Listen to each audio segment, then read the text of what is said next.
Aya ni amakuru meza cyane atugezeho mu mugoroba ku itariki ya 13 ukwezi kwa mbere 2026. Amakuru akomeye cyane avugwa mu Rwanda ndetse no mu karere no ku ruhando mpuzamahanga.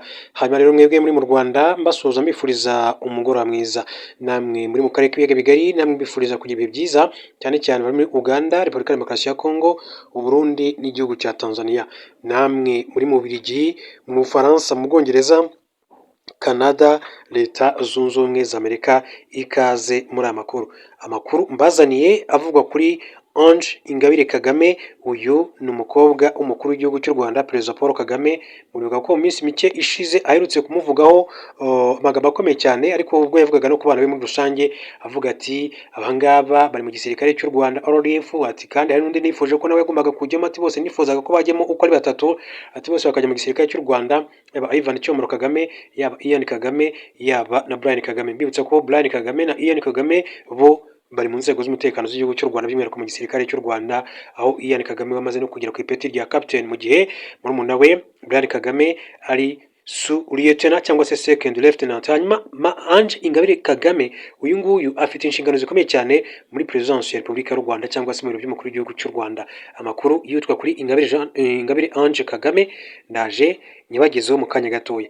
Hanyuma mbere gato yuko tuganira ku makuru avuga ku mukobwa mukuru w'igihugu cy'u Rwanda, reka mbanze mbabwire amakuru mu buryo bw'inshamake agezweho muri aka kanya mu karere k'ibiyaga bigari mu buryo bw'inshamake, hanyuma tubone kujya kuri ayo makuru akomeye cyane kuri Ingabire Ange Kagame. Reka mbabwire ko Leta yabujije imyigaragambyo ku nteko ishinga amategeko muri Repubulika ya Demokarasi ya Kongo. Abayobozi b'inteko ishinga amategeko ya Repubulika ya Demokarasi ya Kongo babujije guterana cyangwa se imyigaragambyo yose ku ngoro y'inteko Palais du Peuple guhera ku itariki ya 2026. Akurikije amabwiriza ya perezida w'inteko ishinga amategeko Aimé Boji Sangala, umunyamabanga mukuru w'inteko ishinga amategeko, yamenyesheje abaturage ati guhera ubu imyigaragambyo no guterana kose birabujijwe mu mbuga y'ingoro y'abaturage. Umunyamabanga mukuru asobanura ko iki cyemezo cyafashwe mu rwego rwo gushyira mu bikorwa amabwiriza akubiye mu ibaruwa yanditswe na perezida w'inteko ishinga amategeko ku itariki 29 Ukuboza 2025. Nk'uko bigaragara muri iyo nyandiko, iki cyemezo kigamije kandi kubungabunga imiterere yo kutagira aho ibogamira kandi no kutavogerwa yahakorera inteko ishinga amategeko y'igihugu cya Kongo. Ahantu rero hagiye habera imvururu za politike zitigeze kandi zibaho mu myaka itari myinshi ishize. Nk'urugero, iki cyemezo kije nyuma y'imvururu zavutsemo urugomo mu nteko ishinga amategeko mu ntangiriro za Kanama 2024. Imvururu zadutse hirya no hino kandi mu nyubako z'inteko ishinga amategeko i Kinshasa hagati y'abarwanashyaka, cyane cyane aho mu ishyaka riri ku butegetsi rya UDPS, hagati yabo kubera amakimbirane ajyanye no gushyiraho inteko ishinga amategeko nshya ndetse no gushyira abayobozi bayo. Ku itariki ya 6 Kanama 2024 ibintu byaje gufata intera, habaye gutera amabuye n'ibikorwa byo kwangiza ibintu bituma polisi y'igihugu ya Kongo itatanya imyigaragambyo ikoresheje kubakangisha amasasu. Abantu benshi barakomeretse kandi ibintu byinshi birangizwa ku nteko ishinga amategeko. Mu minsi yakurikiyeho abashinzwe umutekano bafashe abantu benshi, abapolisi bagaragaza abantu barenga 200 nk'abakekwaho kuba aribo bagize uruhare mu mvururu. Ku itariki ya 10 Kanama 2024 Perezida Felix Tshisekedi yamaganye ku magaragaro izo mvururu, avuga ko hari igikorwa kinyuranyije n'amategeko, anemeza ko ababikoze bazabibazwa imbere y'inteko ishinga amategeko mu nkiko. Ku itariki ya 14 kandi Kanama 2024 urukiko rwisumbuye rwa Kinshasa Gombe rwaburanishije abantu 41 bakekwaho kuba baragize force cyangwa se Force of Progress, umuryango w'urubyiruko ufitanye isano n'ishyaka rya UDPS, bakurikiranyweho icyaha cy'ubugambanyi ndetse no kwangiza umutungo wa leta. Hagati muri Kanama urukiko rwatangaje ko rudafite ubushobozi bwo kuburanisha abaregwa batanu bato bagize uruhare mu byabaye, bohereza imanza zabo mu nkiko zibishinzwe nk'uko amakuru yakomeje kugenda bigaragaza. Hanyuma reka mabwire ko mu Rwanda ambasaderi wa Amerika mu Rwanda yasezeho nyuma yo kuvanwa ku mirimo na Perezida Donald Trump. Minisitiri w'ububanyi n'amahanga Ambasaderi Olivier Nduhungirehe kuri wa kabiri tariki ya 13 Mutarama yasezeye kuri Eric Nidro wasoje inshingano ze nka Ambasaderi wa Leta Zunze Ubumwe za Amerika mu Rwanda. Eric Nidro ya Ambasaderi wa Amerika mu Rwanda kuva mu Kwakira 2023. Kwezi gushize nibwo we n'abandi badiplomate hafi 30 bari bahagarariye Amerika mu bihugu bitandukanye nka Ambasaderi bahamagajwe n'ubutegetsi bwa Perezida Donald Trump nyuma yo gutangira guhindura imiterere ya diplomasi ya Leta Zunze Ubumwe za Amerika mu mahanga. Ni muri gahunda ubu butegetsi bwise America First. hanyuma Nigro bagenzi be bari barahawe inshingano mu gihe cy'ubutegetsi bwa Joe Biden, gusa bari bararokotse isukura ryabaye mu mezi ya mbere ya manda ya perezida Donald Trump. Afurika niwo mugabane wagizweho ingaruka kurusha indi, aho ba ambasaderi b'ibihugu 15 ari bo rero bakuwe mu mirimo. Barimo wari uhagarariye Leta Zunze Ubumwe za Amerika muri Algeria, Uburundi, Cameroon, Cap Vert, Misiri, Gabon, Cote d'Ivoire, Madagascar, ibirwa bya Maurice, ni ukuvuga Ile Maurice, Nigeria, u Rwanda, Senegal, Somalia na Uganda. Kugeza ubu igenda rya ambasaderi Eric Nigro ntibiramenyekana niba Washington izagena undi ambasaderi ugomba kwihagararira i Kigali mu Rwanda. Akaba rero ari uko byifashe. Hanyuma ariko tujya kuri Ange Ingabire Kagame, reka mbanze mbabwire ko sosiyete yo muri Amerika yajyanye mu nkiko leta ya Tshisekedi isaba indishyi ya miliyari 4 z'amadolari y'Amerika. Sosiyete y'Amerika ikora ibijyanye n'ikoranabuhanga mu by'imari yitwa Fintech ikaba yajyanye mu nkiko leta ya Repubulika ya Demokarasi ya Kongo yishinja kunanirwa gushyira mu bikorwa umushinga munini cyane impande zombi zari zihuriyemo wo kwinjiza mu ikoranabuhanga imicungire y'imari ya leta no kwishyura hifashishijwe ikoranabuhanga. Sosiyete yitwa Pay Services yajyanye mu nkiko leta ya Kinshasa mu gihe Perezida Felix Antoine Tshisekedi amaze igihe yishingikirije ubufasha bwa Amerika mu kubona umuti w'ibibazo by'umutekano byugarije igihugu cye, by'umwihariko mu burasirazuba bwacyo.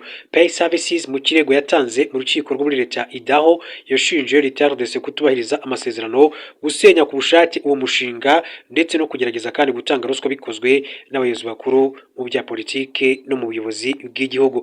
Mu ntangiriro za 2024 nibwo impande zombi zasinye amasezerano yari agamije gushyiraho urwego rw'igihugu rwo kwishyura hifashishijwe ikoranabuhanga rya elegitoronike mu rwego rwo kuvugurura inzego za leta nk'uko Pay Services bivuga. Uwo mushinga wari gutuma leta ya Kinshasa kandi ibona inyungu arenga miliyari 8 z'amadolari y'Amerika buri mwaka.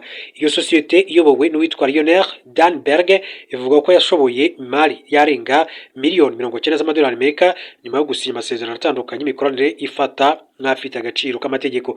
Guverinoma ya Kongo ku ruhande rwayo ihakana ibyo birego ikabyita ibidafite ishingiro. Abantu hafi ya Tshisekedi kandi barashinjwa gusaba ruswa mu kirego cyayo nk'uko African Intelligence bivuga. Pay Services ishinja Jules Mbuyi Shiko wari umuyobozi wungirije w'ibiro bya Minisitiri w'Imari akaba na mubyara wa Perezida Tshisekedi kuba yaragize uruhare mu kubuza ko hatangwa amadolari miliyoni 20 yagombaga kandi kwishyurwa.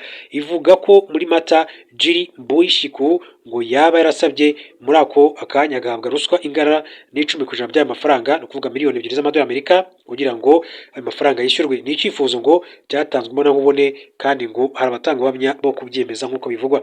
Pay Services icyakora ivuga ko ibyanze yabyanze ndetse ko ifite ibimenyetso yiteguye gushyikiriza ubutabera bwa mbere bwa Amerika. Ubujiri Mbuyi-Shiku ni minisitiri ushinzwe umutungo wa leta muri Repubulika ya Demokarasi ya Kongo.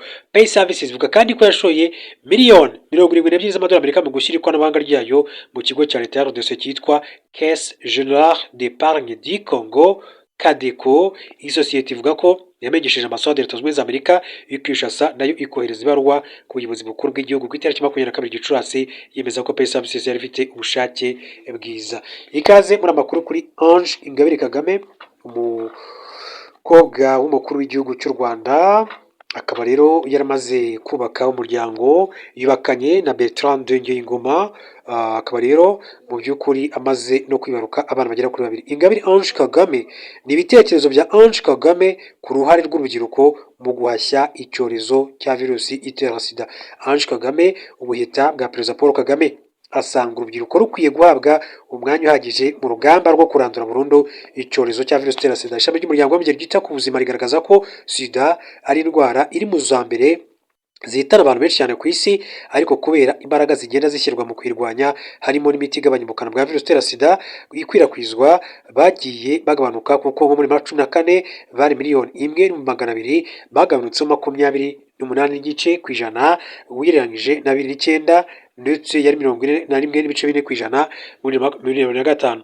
Mu nyandiko ye igaragara ku rubuga rwa The Global Fund, Ange Kagame avuga ko yavutse mu myaka ya za 90 igihe umugabane wa Afurika wari mu bihe bitoroshye cyane by'ubukungu, intambara n'indwara z'ibyorezo. Gusa mu ntangiriro z'ikinyagihumbi gishya, Afurika yafashe umurongo wo kwimika amahoro, kurwanya ibyorezo, kuzahura ubukungu n'ibindi bikorwa byazamuye ubuzima bwa miliyoni z'abaturage binyuze mu bufatanye bwa za guverinoma, imiryango itandukanye ndetse n'ibindi bigo by'iterambere. Afurika ngo iri kugenda ibona impinduka zifata cyangwa se zifatika. Yagize ati ariko kuri bagenzi banjye, urubyiruko rw'abasore n'inkumi bavutse muri ya myaka y'ibihe byo kwishakisha kimwe n'abato kuri twe, hari byinshi bikituzitira kuri ubu umugabane, kandi sida iri mu ndwara za mbere zihitana ingimbi n'abangavu ati bafite hagati y'imyaka 10 na 19. Virusi itera sida iri guhitana ubuzima bw'abakiri bato, noneho kandi ku gipimo giteye inkeke abagore n'abakobwa ati bari mu kigero cyanjye hagati y'imyaka 15 na 24 ati basaga 1500 bazandura virusi itera sida muri iki cyumweru. Ati mu bihugu yiganjemo cyane abakobwa biharira hejuru ya 80% by'ingimbi n'abangavu bandura virusi itera sida ku cyorezo dushobora kandi kwirinda kandi tukivuza. Ibi ntabwo bikwiriye. Ange Ingabire Kagame usanzwe uharanira kurengera kongerera ubushobozi abakobwa n'abagore, avuga ko kugira ngo icyo kintu kandi kivanweho bisaba ko hagira igikorwa kandi vuba mu kurwanya iyi virusi itera sida.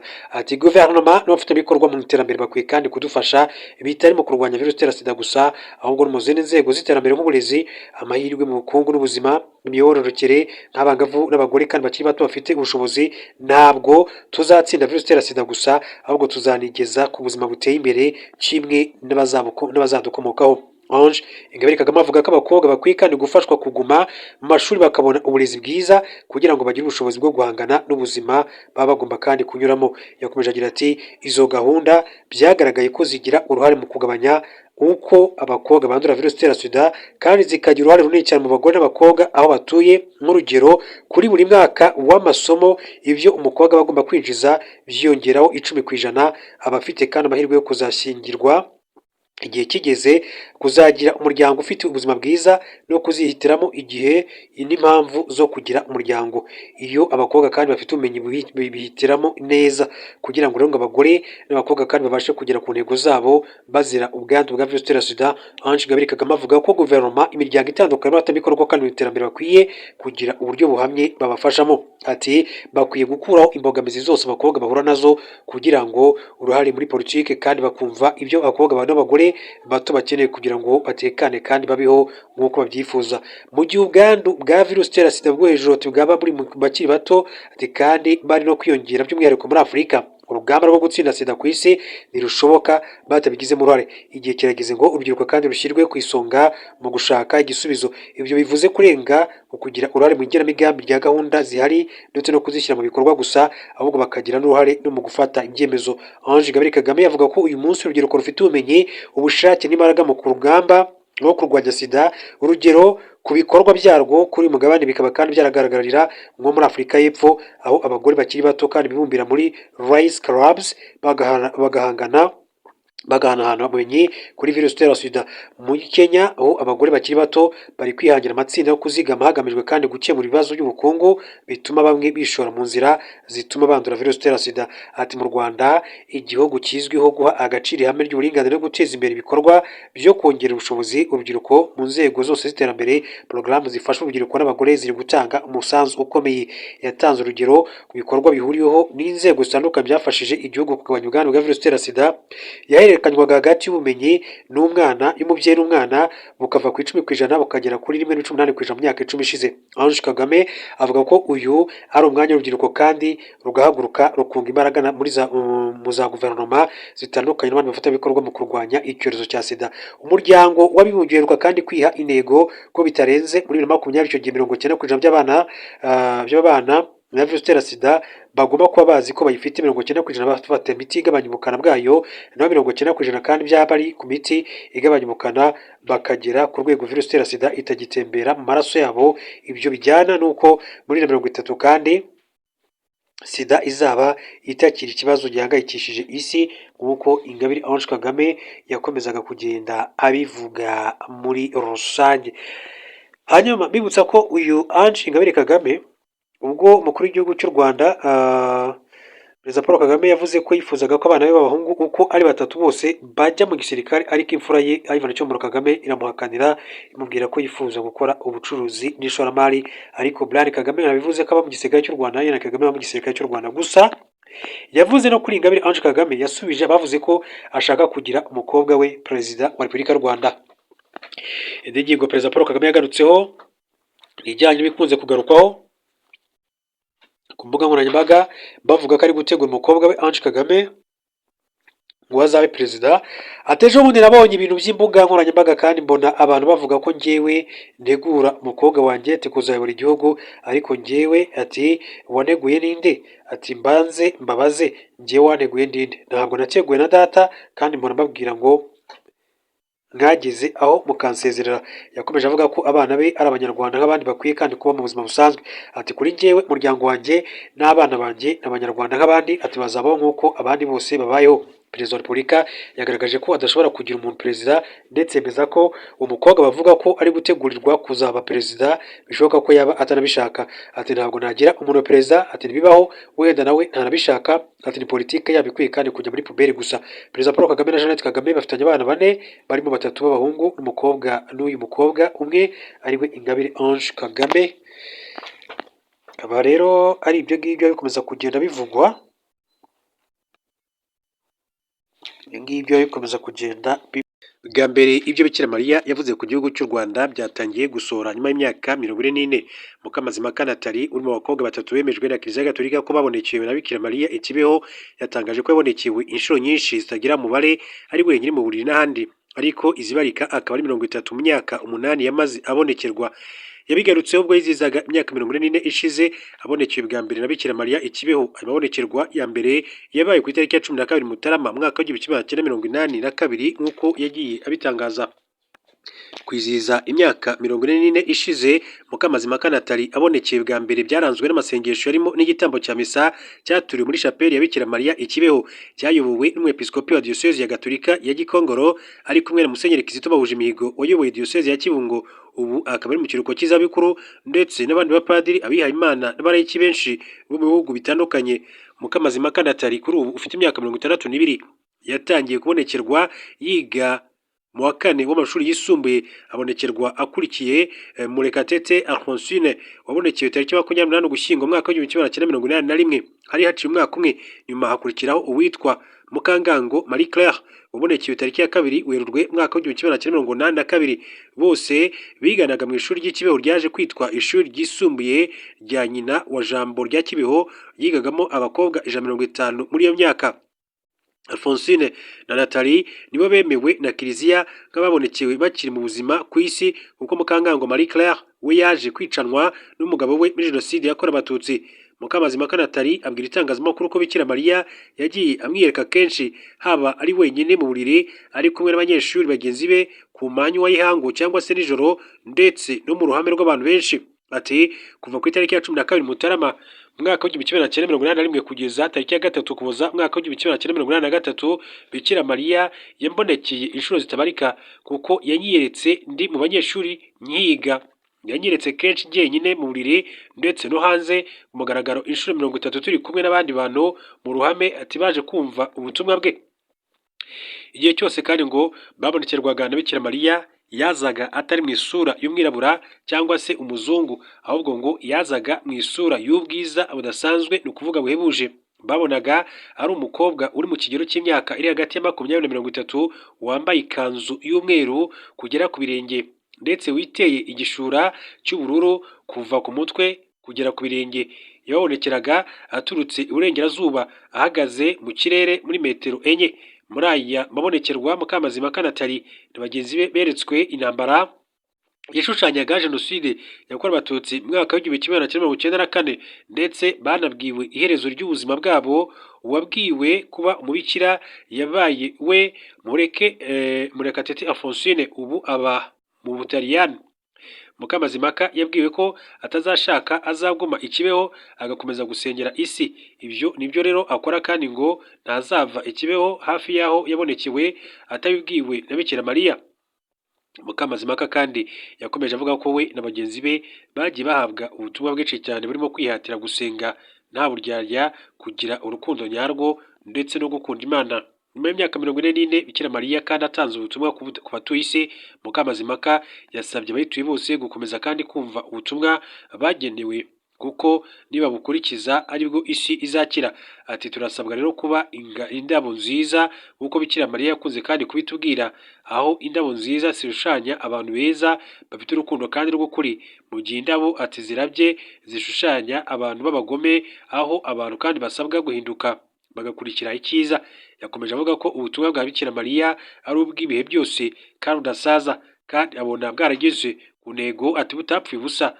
Ibyo mu mboni ze abona binagaragarira kandi mu iterambere rya Kibeho, aho yabaye ahantu heza h'amakiriro ku bizera. Ati imyaka isaze 44 amabonekerwa atangiye, Bikira Mariya asuye Kibeho, ati hagiye haba iterambere ku buryo bugaragara, abasuye ati bararuhuka ati mu buryo bwa roho, kandi n'iterambere ati risanzwe ryarazamutse. Ni umugisha kandi bizakomeza. Icyo dusabwa gusa twe ni ukugira umutima ukundana, imico myiza y'ubupfura, tugahora kandi dukunda Imana n'umubyeyi Bikira Mariya, ibyo byiza azabidukomereza. Mukarusagara Konsesa uri mu biganaga na bamwe mu babonekewe kandi yabwiye ikinyamakuru rya Kadomo.com ko ababazwa no kubona hari bamwe kandi batemera ubutumwa bwiza Bikira Mariya yatangiye aha ikibeho kandi ari ubw'agaciro kuri buri wese. Ati mu gihe cyose nyiri muzima nta na rimwe kandi ntazigera ngera hano, ati kuko amafata ati nko mu rugo uko abandi bajya gusura iwabo, jye iyo nje aha mba numva ngeze iwacu. Ati kuko umubyeyi ndamutakira akanyumva. Iyi ni itariki nziza twibukaho ko abo mu ijuru kandi batumanukiye, ibitangaza bye mpora mbibona. Kandi niyo bidakunze uyu munsi nibuka ko yadusabye kutajya turambirwa vuba. Iyo ndabaje Mariya muri Rozari atanyemurira ibibazo byose. Yakomeje avuga ko abazwa nuko hari abanyarwanda batumvise ubutumwa bwa Bikira Mariya ikibeho, bukarenga bakumva bw'abanyamahanga bakure ibintu abona nko kwambara ikirezi ntumenye ko kera. Umwepiskopi wa Diyosezi Gatolika ya Gikongoro Kibeho ibarizwamo Musenyeri Hakizimana Celestin yavuze ko kuba Kibeho yari namenyekana yarabaye urumuri n'umujyi w'ihumure nabyo bishimangira ibitangaza by'ubutumwa bwa Bikira Mariya ndetse n'imbaraga bufite zihindura ku batuye isi. Ati ntawuza ikibeho ngo atahe uko yaje, ataha hari icyahindutse. Ati haba muri roho ndetse no mu buzima bw'umubiri Kibeho ikomeje kubyara imbuto nyinshi. Yari umurenge utazwi none wabaye umujyi ufatika. Ati habaye ubutaka butagatifu bukurura ndetse n'abanyamahanga benshi cyane. Kugeza ubu Kibeho yamaze kuba ikimenyetso ku isi. Ati kubera ayo mabonekerwa anihariye kuba ariyo yonyine kandi yemewe muri Afurika, byibura abasaga 1,200,000 bava imihanda yose ku isi bagiye gusura Kibeho nk'uko bakomeza kugenda babishimangira. Rero ni amabonekerwa abereye ikibeho mu murenge wa Kibeho mu karere ka Nyaruguru mu ntara y'Amajyepfo mu gihugu cy'u Rwanda.